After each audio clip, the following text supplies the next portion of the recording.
Hello everyone, welcome to Fullmoon Movies.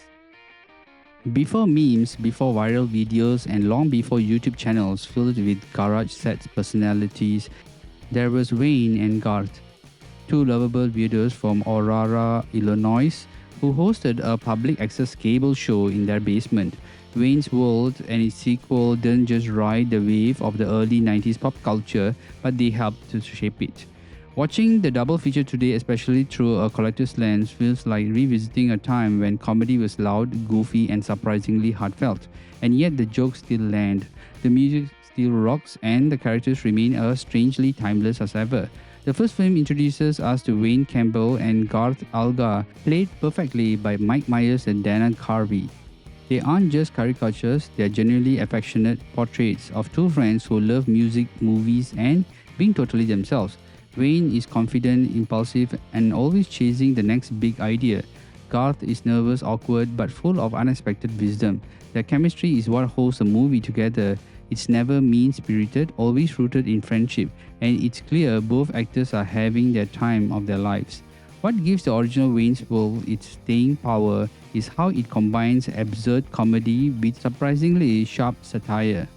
Director Penelope Spheeris balances the over-the-top gags like the Bohemian Rhapsody car scenes or the multiple endings, with a grounded story about staying true to your passion.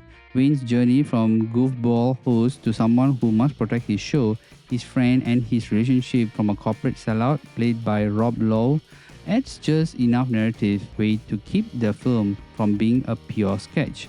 Wayne's relationship with Cassandra, played by Tia Carey, also helps to shape his arc. She's not just a love interest, but she's a serious musician, and her rise adds to an undercurrent of ambition and independence to the film.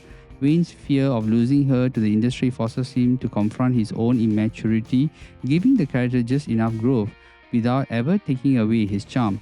Garth, meanwhile, is the soul of the duo. His dream sequence with the femme fatale and his bizarre inventions, I Made the Robot Hand, adds to the film's surreal humor. The sequel, Wayne World 2, directed by Stephen Surjik, takes a slightly different route. It leans more into the parody and fantasy, riffing off The Graduate, The Doors, and Kung Fu movies. Here, Wayne is now on a mission to put on a giant rock concert called Wayne's Talk, inspired in his dream. It's more chaotic than the first and arguably the less emotionally grounded, but it still works because the characters stay consistent.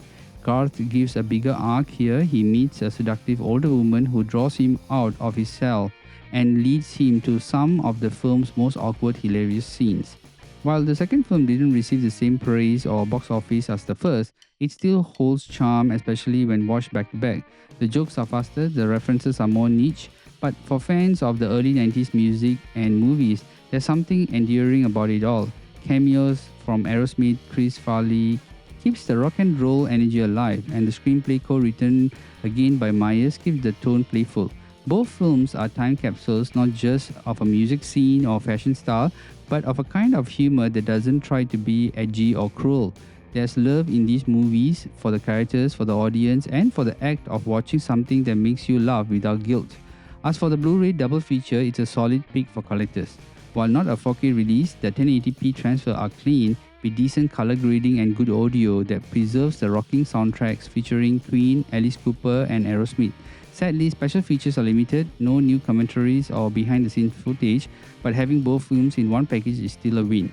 If you grew up quoting "Party On" or yelling "Swing" across the room, this set earns a spot on the shelf.